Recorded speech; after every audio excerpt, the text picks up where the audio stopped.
There's one time you read something and you gave me a bunch of notes that I did not necessarily agree with. You didn't? I respected them. Did you? Respected the notes. Didn't necessarily want to take them. So anyway, it was just like after that, because we were tight for about a good 3 days. And then we just decided, you know what, let's just keep it church and state. I'm not going to tell you what antiques to buy. You're not going to tell me how to develop my characters. And we'll just be at peace and happy. Hi everyone, I'm Dom Griffin. I'm a film critic and you're watching The Armchair Auteur. This is an ongoing video series I do where we talk about new movies, old movies, screenplay analysis, television reviews, that sort of thing. So if you like movies and movie adjacent pop culture and you like to see somebody pick those things apart, please consider subscribing. Today I'm going to be reviewing the long-awaited third season of Aziz Ansari's TV series Master of None, which now no longer stars Aziz Ansari. This third season, subtitled Moments in Love, actually follows Lena Waithe's character Denise from the show as a main character. It is an interesting show for a number of reasons, so we're just gonna get right into it. We haven't had new episodes of Master of None in 4 years. When the second season ended on a cliffhanger with Aziz's character Dev and his engaged love interest Francesca sharing a bed, her without her ring. Up to this point, Master of None had been just like every other vanity vehicle from a comedian who likes art house movies. It was a thinly veiled autobiography borrowing from Woody Allen, who was borrowing from Eric Romer, taking turns doing more broad accessible comedy and the occasional diversion into drama that funny men always get overpraised for. It was honestly a pretty enjoyable show, half-hour episodes, light enough to binge but not too empty calorie-wise, and it suited Aziz's strengths as a performer. It's not like he was an incredible actor or anything, but he had created a show where he could play himself, do some gags, and then slip into a lower register for the more dramatic moments, like Louis C.K. and literally every other comedian who has seen Annie Hall before him. In the ensuing years, Aziz in interviews insisted the delay in the third season was because he had said all he had to say about his late 20s and early 30s and needed to do some more living to mine for new story material. But then that Babe.com article hit and threw a bit of a wrench into the image and brand he curated for himself. So, Aziz started pivoting his stand-up to the red states and became another in a long line of funny men decrying cancel culture instead of engaging with any meaningful criticism. Now that third season is finally here and, it's not really a third season of Master of None.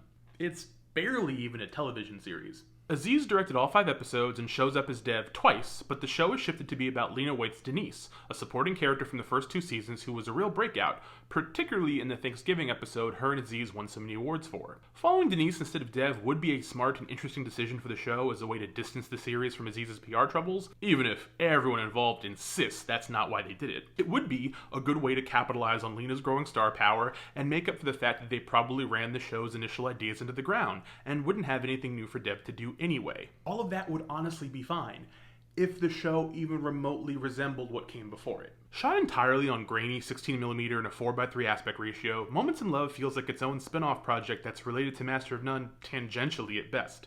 Yes, Dev does show up, and yes, Lena is playing Denise, but this version of Denise is so different from the character of the first 2 seasons that it may as well be a new character entirely. Denise is now a New York Times bestselling author living with her wife Alicia, played by Naomi Ackie, in a charming house upstate. She's working on a second book and they appear to be living in domestic bliss.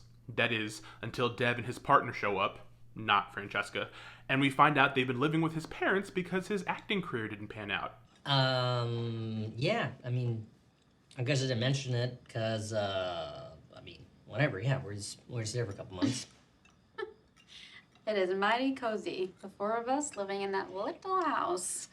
I don't know, maybe you should ask your parents. They're obviously not spending money on their tiny house. Oh my God, will you stop saying they have a tiny house? Your parents are very wealthy, and your frame of reference for house size is really off. And by the way, we stayed at their place, the Palatial Estate in Chicago, and you know what happened? They asked us to leave. So, yeah, my parents' house is smaller, but their hearts are bigger. Up to this point in the first episode, the show's pacing and structure is so deliberate and stilted.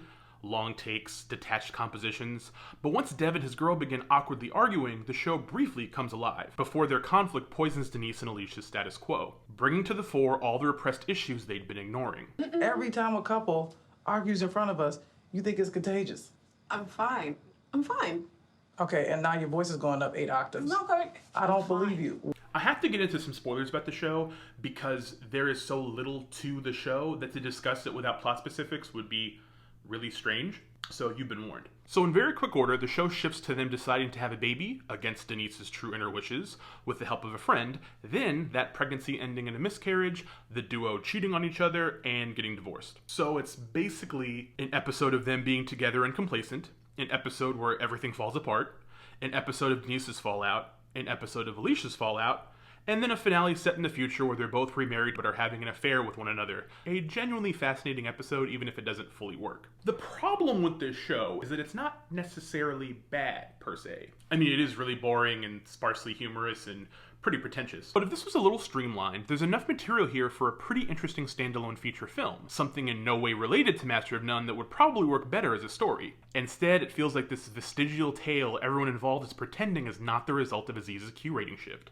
Master of None, at its best, worked as a pretty light and charming series exploring the complex world of modern dating and pursuing a creative career. It had its drawbacks, for sure, as its second season did devolve a little too far into that Woody Allen brand of artistic indulgence, but it had things that made it Master of None, specifically being focused so closely around Aziz's particular style and interests. Honestly, if they decided to pivot the entire show in Denise's direction, but kept it with the same tone and scope of her Thanksgiving episode, I think this would be a lot of fun overall, as that remains one of the best episodes in the original series. Hey, Nikki, what is your username on there?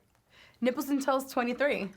So nipples, A-N-D, toes. Yes. So nipples and toes. So 23. nipples and toes 23. But instead, it becomes this glacially paced and nerfed little experiment. This doesn't feel like Master of None or even a TV series, but the first draft of a screenplay Aziz and Lena kicked around during quarantine and then filmed for Netflix to end whatever obligations the streamer had for the series. Don't get me wrong, it's a watchable experience. There's a handful of scenes that work pretty well, like having episode 2 open with a long take of Denise eating a cheeseburger while Jesse Norman saying J'ai Tavo on the radio to show that she's keeping her meat eating from her vegan wife, or how hollowed out and pathetic the house looks as it's in the process of being sold post-divorce, a far cry from the overly production-designed and cozy abode it was when the marriage was doing fine. A single bed in here, but to be honest, I think it's more suitable for a nursery.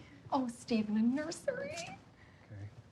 But the show's style is too overwrought for this kind of story to have, particularly because Aziz's decision to let scenes play out the way they do would work better with better performers. To be clear, Naomi Ackie is incredible as Alicia, and I continue to like her in everything she does. Her Spotlight episode, following Alicia's attempts to get in vitro fertilization and have a baby on her own, only work because of Akkie's compelling screen presence, as the episode otherwise feels like an after-school special made by a film student who learned all the wrong shit from mid-period Gus Van Sant. But the show seriously exposes Lena's weaknesses as an actress. Aziz was no Brando, but the character of Dev was close enough to himself that minor shifts in tone were enough to imply a dramatic depth he otherwise didn't possess. But so many bits of the show require a lead performer to do the heavy lifting that Aziz's direction is leaving on the table. In most scenes, Lena feels a lot less like the fully fledged character Denise was in a supporting role in the earlier seasons, and more like a writer workshopping dialogue in a rehearsal. Like she's trying out things to hear the sound of it, but isn't making any conscious decisions as an actor to present them with any believability. If Ackie was a mediocre actress, or if the show wasn't constructed to rely so heavily on its cast, these weaknesses could be easily hidden. Instead, it feels like a rib designed solely to put her creative limits out on Front Street, and that's honestly kind of fucked up. Also, it's honestly fine if the show is so much less openly comedic than it used to be, but its weird, somber, dramatic tone will work a lot better in a 2-hour length feature film rather than a 3-hour plus story arbitrarily broken up into chapters. Curiously, its final 2 episodes, the ones most ostensibly meant to be taken as straight drama, house its 2 funniest moments. She's an expert in one thing, buttered noodles, because it's the only thing she'll actually eat. To have her eat a little bit better, Cammie's mom decided to try New Country Crock plant butter. Now, Cammie likes 2 things, buttered noodles and plant buttered noodles. It's called, I was joking, it's called Go Go Grandpa, right? It's a driver service for old people. You call this number and it's on the other end, it's like, Denise! Where are you? At first, the show's stylistic diversions feel like they themselves could be an interesting commentary on moving into one's late 30s and how much life shifts, especially in Dev's one standout scene feeling like such a drastic departure from his life in the first 2 seasons. But instead, Moments in Love feels like a standalone love story missing some important chapters. In a movie, you can cut out a lot of interstitial bits and create a unique experience for the viewer by letting them figure out where we are in the timeline on their own, getting their mind moving by having them fill in the blanks from context clues. But this is a TV series, a medium that allows for more time and thus more depth in characterization and storytelling. So abstracting the narrative as much as Aziz and Lena choose to feels more like laziness than any deliberate creative decision. This hollow feeling that something is missing, particularly in ever showing us how this couple came to be, how they first found love, presents itself most blatantly in the finale. When Denise and Alicia reconnect, clearly involved in an affair with one another, they go on a getaway to their old home, now an Airbnb from its new owners. It feels like the intent was to show how this place they made together is just a house, no longer the home they curated with all their personal aesthetic choices. But Denise and Alicia seem happier together here than they ever did when the show began. Instead, the house doesn't feel like a happy home drained of all its love, but like a blank slate, a canvas that isn't so much as empty as not yet populated by their respective baggage. They're older, wiser, and just give less of a shit about appearances. Hell, Denise doesn't even have to hide her burger eating anymore. Probably because we finally took our masks off, you know? Let our guard down. Its open ending seems to suggest that love is a little more than a momentary shared delusion, something too fleeting and ineffable to ever truly last. But that doesn't feel like a meaningful conclusion its other episodes are coming together to build towards. Instead, it feels like a charitable reading I'm offering up in lieu of accepting how haphazard and thrown together this quote-unquote series otherwise feels. I truly wish this had just been a movie, and that someone more talented than Aziz directed it, and that an actress more talented than Lena played this new character that is Denise in name only. I feel like that might have been something I would have wholeheartedly recommended, instead of this, which I can only suggest for viewing as a weird curio. Something I didn't hate enough to pan, but I did not like enough to give the thumbs up. Luckily, it is short enough that if you are curious to see how it stacks up, you can watch it and blow through it in a small afternoon. But if you aren't that curious, you can continue leaving Mastermind a distant memory, something that'll pop up in your Netflix queue that you can conveniently ignore. But yeah, those are my thoughts on Master of Love Season 3, Moments in Love, a movie idea that someone successfully tricked Netflix into releasing as a TV series. Kudos. If you guys have any thoughts about the series, Aziz Ansari, Lena Waithe, any of this stuff, you can talk to me in the comments below. I love talking to you all. If you liked the video, you can give it a thumbs up. That tells YouTube that you like what I do, if you do like what I do. And of course, if you have not subscribed, this is a good time to subscribe. Hit the little bell icon so you get notifications when I put out new videos, so you're always the first in line to see what I think about whatever new thing I watched. Thanks again for watching. Hope everyone's being good to yourselves and each other, staying safe, doing all the right things you should be doing, getting ready for summer, getting ready to go back to the movies. And yeah, I will see you all in the next video. Bye.